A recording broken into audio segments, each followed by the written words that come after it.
Hello friends, मैं आपकी दोस्त डॉक्टर राखी अग्रवाल और आज इस वीडियो में हम लेकर आए हैं पेरेंटिंग से जुड़े कुछ खास टिप्स। जैसा कि आजकल हम सभी जानते हैं, पेरेंटिंग एक बहुत ही कॉम्प्लिकेटेड, एक बहुत ही चैलेंजिंग विषय बन चुका है। अक्सर पेरेंट्स बहुत हाईली क्वालिफाइड होते हैं, उसके बावजूद भी बच्चों के साथ बहुत सारी समस्याएं आ जाती हैं। कल ही किसी पेरेंट ने हमसे एक सवाल किया कि मैम, एक बात समझ में नहीं आती, हम दोनों इतने पढ़े लिखे हैं, उसके बाद भी बच्चों के अंदर इतनी समस्याएं हैं, जबकि हमारे पेरेंट्स तो कंपेरेटिवली उतने पढ़े हुए नहीं थे। उसके बावजूद भी हम लोगों ने अच्छे से पढ़ाई की, तो हम लोग कहाँ लैकिंग कर रहे हैं? तो इसका जवाब है कि कहीं ना कहीं हम ये देखें कि हमने as an individual, as an employ, हम बहुत क्वालिफाइड हैं और हम अपना काम करने में पूरे सक्षम हैं। लेकिन अगर एज अ पेरेंट, तो हमने पेरेंटिंग की पढ़ाई में कहीं शायद कुछ स्किप किया है। तो हम पेरेंटिंग का अगर ABC कर लें तो हमारी पेरेंटिंग बहुत अच्छी बन जाएगी और अपनी पेरेंटिंग में बहुत सारे इम्पॉर्टेंट सुधार के लिए या फिर पेरेंटिंग को और स्मार्ट बनाने के लिए लास्ट तक देखिएगा ये वीडियो। पेरेंटिंग में सबसे पहले आता है ए स्टैंड्स फॉर अवेलेबिलिटी। हमारे बच्चों को जब भी हमारी इमोशनल ज़रूरत हो, हमें अपने बच्चों के लिए ज़रूर अवेलेबल रहना चाहिए। अगर किसी वजह से हम उस समय बच्चों को टाइम नहीं दे पाएँ, तो बच्चों को ये कहने की जगह कि अभी मेरा दिमाग मत खाओ या अभी मेरे पास तुम्हारी फालतू बातों के लिए टाइम नहीं है, अपने बच्चे को हमेशा बोलिए कि अरे ये बात तो मेरे लिए बहुत इंपॉर्टेंट है, मैं इसको सुनना चाहती हूँ। मैं अभी फटाफट 5 मिनट में अपना काम फ्री करके आती हूँ, तब तक आप फटाफट बिल्कुल सोच लो कि आपको मुझे और क्या क्या बताना है। तो we should try to be available. अगर हम इस समय नहीं हो सकते तो हमें अपने बच्चों को ठीक से उस चीज़ के लिए आराम से समझाना चाहिए, बजाय कि डांटने के। Be stand for boost up. हमेशा अपने बच्चों का कॉन्फिडेंस बूस्ट अप करना चाहिए। अगर बच्चे किसी विषय में अच्छा नहीं कर पा रहे किसी भी कारणवश, तो उन्हें डांटने की जगह हमको कोशिश करनी चाहिए उस कॉज को जानने की कि बच्चा क्यों नहीं कर पा रहा, और हमेशा उसका कॉन्फिडेंस हमें बूस्ट अप करना चाहिए। हमेशा we should be see for cheerful parent. हमेशा एक चेयरफुल पेरेंट रहना चाहिए, क्योंकि जहाँ पेरेंट्स खुद, if the parents are already under the custody of their own disturbance, तो वो अपने बच्चों को ठीक से टाइम नहीं दे पाएंगे। अगर पेरेंट्स खुद ही अपनी बहुत सारी प्रॉब्लम्स में होंगे घर में आकर भी और चेयरफुल नहीं होंगे, तो उसका सीधा इम्पैक्ट बच्चों पर पड़ता है और बच्चे बहुत ही ज़्यादा उदास और डिस्टर्ब हो जाते हैं, जिसका इम्पैक्ट हमारे पास बहुत सी केस आते हैं कि पूरी लाइफ बच्चों के ऊपर रहता है। D send for direction.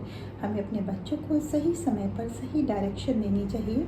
अगर हमने सही समय पर सही डायरेक्शन बच्चों को नहीं दी, तो हमें अंदाज़ा भी नहीं है कि उनको कोई और कितनी गलत डायरेक्शन दे दे और हमारा बच्चा किस डायरेक्शन में चला जाए।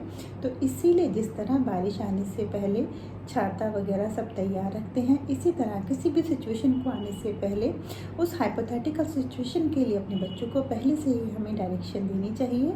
ई स्टैंड्स फॉर एम्पैथी। अगर हमारा बच्चा हमसे कोई बात करता है या उससे कोई मिस्टेक हो गई है या उसके कोई भी ओवरवेलमिंग सिचुएशन में है, तो हमें बच्चों के साथ जजमेंटल होने की जगह, जैसे बहुत से बच्चे हमसे कहते हैं कि मैम, पेरेंट्स से तो बात करने का कोई फ़ायदा नहीं है, वो हमारे को ना बस हमेशा समझाने के लिए तैयार रहते हैं। तो बच्चों के साथ एक एम्पैथी होनी चाहिए। सिंपैथी से ज़्यादा अच्छा रहता है अगर हम बच्चों की प्रॉब्लम को अपनी प्रॉब्लम की तरह समझें और अपने आप को देखें कि अगर ये मेरे साथ होता तो बात को टेबल की उस तरफ से समझने की कोशिश करें और अपने बच्चे के साथ एम्पैथी रखें। एफ स्टैंड्स फॉर, जैसा आप सभी जानते हैं, फ्रेंडली। अपने बच्चों के साथ हमेशा फ्रेंडली बिहेव करें। बट फ्रेंडली का मतलब ये नहीं कि अगर इसे केस आया तो हमने कहा फ्रेंडली बिहेव करें, तो उन्होंने कहा क्या किया कि अगर उन्होंने बच्चों को थप्पड़ मारा, बच्चे ने उनको थप्पड़ मारा, तो नेक्स्ट उन्होंने आके कहा कि मैम, अब तो ये बहुत मारने लगा है, ये जो भी हम करते हैं पलट के करता है क्योंकि आप ही नहीं करता, फ्रेंडली रहना है। लेकिन फ्रेंडली का मतलब ये नहीं होता। फ्रेंडली का मतलब होता है जैसे हमारे फ्रेंड होते हैं, हम उन फ्रेंड के साथ अपनी हर बात दिल खोल के रख सकते हैं। तो अपने बच्चों को वो कुशनिंग जोन दीजिए कि वो हर बात दिल खोल के आपके सामने रख सके, उसको किसी भी तरीके के पनिशमेंट का या कॉन्सिक्वेंसेस का डर ना हो, उसे विश्वास हो कि आप उसे समझेंगे और उसके साथ सही दिशा दिखाएंगे, और लेकिन उसमें अपने डेकोरम और डिग्निटी को ज़रूर मेंटेन रखें। उसके बाद आता है जी स्टैंड्स फॉर गाइड। अपने बच्चों को डायरेक्ट तो करें, लेकिन नॉन वर्बल तरीके से या फ्रेंडली तरीके से एक उसकी गाइड बने। जो आपकी डायरेक्शन होनी चाहिए वो बिल्कुल डायरेक्ट नहीं होनी चाहिए, डायरेक्शन शुड बी इनडायरेक्ट, और अपने बच्चे को ठीक से गाइड करें। उसके साथ एक इंस्ट्रक्टर ना बनकर एक गाइड की भूमिका निभाएं। Next thing is H. H stands for happy and honesty. अपने बच्चों को हमेशा हैप्पीनेस सिखाएं, हमेशा वो आपके हैप्पी फेसेस को देखें, बजाय इसके कि आपका फेस तनाव में है। जो भी सबकी लाइफ में बहुत सारे इश्यूज़ होते हैं, पर उन इश्यूज़ को अगर हम अपने घर से बाहर रखें, जहाँ भी हमारा वर्क प्लेस है, तो ज़्यादा अच्छा रहता है। और ऑनेस्टी बच्चों को सिखानी चाहिए। अगर हम खुद ऑनेस्ट होंगे, बच्चे घर में आपको एज ए रोल मॉडल देखेंगे, तो बच्चों के अंदर ऑनेस्टी ज़रूर आएगी। आई स्टैंड्स फॉर इंटेलेक्चुअल। बहुत से बच्चे शिकायत करते हैं कि मैम हमारी मम्मियाँ तो हमारी सुनती नहीं है, पापा हमेशा फ़ोन पे लगे रहते हैं, मम्मियाँ तो इधर उधर फ़ोन पे किसी की बुराई ये सब करती रहती हैं। तो बच्चों के साथ आप जब भी बात करें, आपके बच्चों की नज़र में आप एक गॉसिप वाले पेरेंट नहीं, एक इंटेलेक्चुअल पेरेंट्स होने चाहिए। अपने बच्चों के साथ इंटेलेक्चुअल टॉक करें, उन बच्चों को कुछ अलग समझाएं, उनको सिखाएं कि किस तरीके से अपने टाइम का सदुपयोग किया जा सकता है। Next is J. J stands for joyful. Again हमें अपने बच्चों के साथ हमेशा जॉयफुल रहना चाहिए, क्योंकि बच्चे पौधे की तरह होते हैं। जिस तरीके का माली होगा, पौधा वैसा ही होगा। तो हमें अपने बच्चों के साथ जॉयफुल रहना चाहिए, बहुत स्ट्रेसफुल नहीं रहना चाहिए। देन के स्टैंड्स फॉर नॉलेज। हमेशा कहते हैं ना, ऐसी वैसी बातों से तो अच्छा है खामोश हो, या कुछ ऐसी बात कहो जो खामोशी से अच्छी हो। तो अपने बच्चों से 100 बातें करने से अच्छा कुछ बातें करें, लेकिन वो नॉलेज से भरपूर होनी चाहिए। वो नॉलेज से ऐसा नहीं कि हम बच्चों से जब भी बात करें हम सिर्फ उनको पढ़ाएं। वो नॉलेज फन बेस्ड भी हो सकती है। आप बच्चों से उसके IQ लेवल या बच्चे के इंटरेस्ट के अकॉर्डिंग नॉलेज की बात करें। जिस तरीके का बच्चे का इंटरेस्ट है, उसी फील्ड में उसको जो भी बात करें वो नॉलेजेबल होनी चाहिए। बिना सिर पैर की बातें करना कई बार बहुत हानिकारक हो सकता है। Then L for loving. बहुत से केसेस आते हैं जहाँ बच्चों को लगता है कि हमारे पेरेंट्स तो ना अक्सर इस तरीके के डायलॉग्स बोलते हैं कि ना, हट जा मेरी नज़र के सामने से, मुझे तो ना तेरी कोई परवाह ही नहीं है, तेरे जैसे बच्चे से तो बच्चा ना हो वो अच्छा है। तो अपने बच्चों के साथ इस तरीके के नेगेटिव डायलॉग्स को बोलने से बिल्कुल बचें। अपने बच्चे को हमेशा यही महसूस कराएं कि हम और आप एक दूसरे के लिए कितना लविंग और केयरिंग है। हमेशा एक लविंग पेरेंट्स बनने की कोशिश करें। And next stands for M. M stands for measurement. Parenting में मेज़रमेंट का ज़रूर ध्यान रखें। जिस तरीके से खाने में किसी भी मसाले का मेज़रमेंट या नाप तोल गलत हो जाती है, या पहनने में कपड़ों की, तो वही ठीक नहीं रहता। इसी तरह सारा स्वाद, सारा स्टाइल ख़राब हो जाता है। इसी तरह पेरेंटिंग में जब हम नेगोशिएटिव पेरेंटिंग करते हैं, या कोई भी चीज़ ज़रूरत से ज़्यादा या कम कोई भी इमोशन एक्सप्रेस करते हैं, तो वो पेरेंटिंग में हमारी जो पेरेंटहुड की रेसिपी है वो ज़रूर कुछ ना कुछ हमारे को प्रॉब्लम क्रिएट कर सकती है। तो सही मेज़रमेंट का ज़रूर ध्यान रखें। Next is N. N stands for negotiation. बच्चों को नेगोशिएशन कभी भी ना सिखाएं कि अगर आप ऐसा करोगे तो हम आपको ये देंगे। इन सब चीज़ों से बच्चे के अंदर लालच की भावना पैदा होती है, और वो कहीं ना कहीं लालच का आदी हो जाता है, और बिना लालच के फिर वो कोई भी काम नहीं करना चाहता। बहुत सी पेरेंट्स इस समस्या के साथ आते हैं, मैम उसको कुछ भी काम बताओ तो पहले कहते हैं अच्छा बताओ इसके बदले में क्या दोगी, अच्छा इसके बदले मुझे थोड़ी देर आपको मोबाइल देना पड़ेगा। तो बच्चों के साथ गलत चीज़ पर कोई नेगोशिएशन ना करें, उनको अनकंडीशनल प्यार सिखाएं। Next is O stands for optimistic. अपने बच्चों के साथ हमेशा ऑप्टिमिस्टिक नज़रिया रखें। अगर आपका बच्चा किसी महंगी चीज़ की डिमांड करता है और आपको लगता है तो बहुत महंगी है, तो बजाय ये कहने के कि नहीं हम इसको नहीं ले सकते, कोई सस्ती देख लेते हैं, हमें अपने बच्चों को हमेशा सिखाना चाहिए ये हमें ज़रूर लेंगे, लेकिन उसके लिए आइए बैठ के सोचते हैं कि हम कैसे लेंगे। घर पे आए और हम बैठ के बच्चों के साथ बच्चों को बताएं कि इतने की है, इसके लिए हमारे को कितनी स्ट्रेटेजी लगेगी, आप अगर इसको अर्न करेंगे तो आपको उसके लिए क्या करना होगा। हम दोनों मिलके ये बनाते हैं, और जिस दिन आप अर्न करोगे हम ज़रूरतें पूरी कर सकते हैं और आपको पूरा सपोर्ट करेंगे, और देखते हैं कि हमारा बच्चा कितने साल में अपनी मेहनत से इस चीज़ को अर्न कर सकता है। तो हमेशा एक ऑप्टिमिस्टिक एप्टीट्यूड बच्चे के साथ रखें।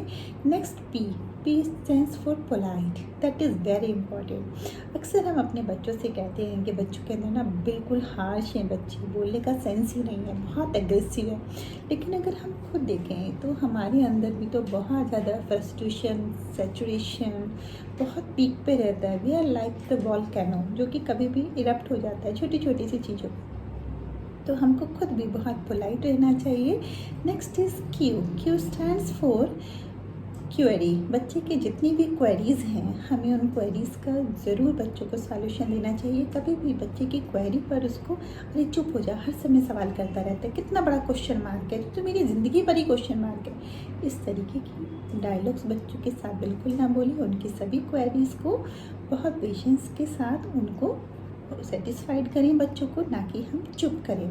Next is R stands for refresh. मान लीजिए कि कभी आपको किसी बात पर गुस्सा है या आपका मूड ऑफिस की वजह से या अपने पार्टनर की वजह से ख़राब है, तो जिस तरीके से कंप्यूटर को थोड़ी देर ऑफ करके देन या फिर रिफ़्रेश करके वापस स्विच ऑन करते हैं, इसी तरीके से अगर आपका मूड ख़राब है, थोड़ी देर के लिए आप थोड़ा सा स्पेस लीजिए। उसके बाद हमेशा अपने आप को रिफ़्रेश करके एक अच्छे मूड के साथ बच्चों के साथ मिलिए, उनके साथ व्यवहार कीजिए। S stands for smiling. हमेशा आपके फेस पर स्माइल होनी चाहिए और अपने बच्चों की स्माइलिंग फेस पर हमेशा उसको एक टोकन थेरेपी देनी चाहिए। उसको पेट करिए, उसकी तारीफ़ करिए, उसको रीइंफोर्स करिए। इनसे बच्चे के मस्तिष्क पर बहुत प्रभाव पड़ता है और वो अपने आप को बहुत स्माइलिंग और बहुत ही चेयरफुल फील करता है। Next stands for T. अपने बच्चों को टी मीन्स टाइमली सब कुछ सिखा देना चाहिए। ऐसे ना हो कि जब बच्चा गलत संगत में पहुंच जाए उसके बाद हम उसको सिखाएं कि नहीं बेटा ये तो गलत होता है। तो हमें टाइमली अपने बच्चे को सही और गलत में अंतर करना, उसको महसूस करना सिखा देना चाहिए। Next is you stands for unique. कभी भी अपने बच्चे को किसी के साथ कंपेयर ना करें। बच्चों को हमेशा बताएं कि आप एक अपनी यूनिकनेस है आपके अंदर। जिस तरीके से मून यूनिक है, इस तरीके से हर एक इंसान अपने आप में यूनिक है। ट्यूलिप है, रोज़ है, मैरीगोल्ड है। आप भी अपने में यूनिक हो। जो आप हो वो मैं नहीं और जो मैं हूँ वो आप नहीं। आपकी अपनी यूनिकनेस है, तो आप अपनी यूनिकनेस को मेंटेन रखिए और उसको जितना ग्रूम कर सकते हैं आप उसको ग्रूम कीजिए। Next stands for V stand means valid और वैल्यूएबल। अपने बच्चों को हमेशा ऐसे तर्क दीजिए जो वैलिड हों, बिना सिर पैर के। अगर हम खुद इतने मार्क्स नहीं ले पाए, बच्चों को बोलें कि नहीं 100 आउट ऑफ 100 ही लाने हैं, अरे नीट तो तुम क्लियर कर सकते हो, अरे IIT है क्या चीज़। इस तरीके की उल्टी सीधी चीज़ें बच्चों के साथ हम ना बोलें। बच्चों को सिर्फ वैलिड चीज़ें बताएं और बच्चों को टाइम की वैल्यू, अपने शब्दों की वैल्यू ज़रूर सिखाएं। Next is W stands for warmth. अपने बच्चों के साथ रिलेशनशिप को कभी भी ड्राई ना होने दें, उसमें अपने प्यार का पानी देते रहें और प्यार की और अपने बच्चों के बीच एक वार्मथ को हमेशा बनाए रखें। Next is x stands for x factor. अपने बच्चों को हमें ज़रूर बताना है कि हम सबके अंदर एक एक्स फैक्टर होता है। तो अपने बच्चों को उनके एक्स फैक्टर को और ग्रूम करने पर जोर दें, ना कि अपने बच्चों को वो ही बनाएं जो आप चाहते हैं। Next is why for young at heart. Young का कभी भी एज से कोई मतलब नहीं होता। कुछ लोग युवावस्था में भी बहुत ओल्ड लगते हैं और कुछ लोग ओल्ड होकर भी दिल से बहुत यंग होते हैं। तो बच्चों को हमेशा बबली पेरेंट्स पसंद होते हैं, तो आपको हमेशा अपने दिल से यंग होना चाहिए, तभी आप हंसते खेलते बच्चों को आगे बढ़ा कर सकते हैं। Next stands for zeal. हमेशा आपकी हर बात में, आपकी पेरेंटिंग में, आपकी बॉडी लैंग्वेज में बच्चों को एक ज़ील दिखनी चाहिए। तभी बच्चे आपके साथ बहुत ही ज़्यादा कंफर्टेबल तरीके से, एक हैप्पीनेस के साथ अपनी हर बात शेयर कर सकेंगे। तो आज हमने सीखी पेरेंटिंग की ABCD।